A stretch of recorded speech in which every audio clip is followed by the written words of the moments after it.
দেখো কেমন পড়ে পড়ে ঘুমাচ্ছে। ওর কিন্তু এই মাসেই পরীক্ষা। ও কিন্তু কোনো ভ্রূক্ষেপ নেই ওর। ওর কোনো ভ্রূক্ষেপ নেই। পড়ে পড়ে ঘুমাবে। সকাল ১১টা না বাজলে মহারানীর ঘুম ভাঙবে না।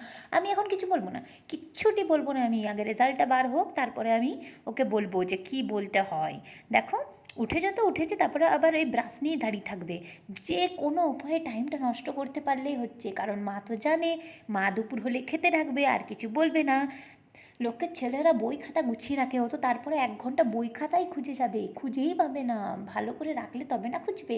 তারপর যদিও বা পড়তে বসবে, কিছু পড়তে বসলেই হাতে কলম ধরে কী যে লিখবে ভগবান জানে। কী পড়েছিস কী না পড়ছিস, আরে জোরে জোরে পড়, তবে তো বুঝবো তুই পড়তে বসেছিস।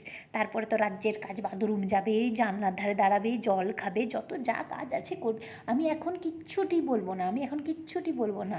আমি শুধু চুপচাপ দেখে যাবো তোর কাজকর্মগুলো, আমি শুধু শুধু চুপচাপ দেখে যাবো। তারপর যখন রেজাল্টটা বেরোবে না, ওই পাড়ার দোকানের ছেলেটার সাথে ধরে বিয়ে দিয়ে দেবো তোর।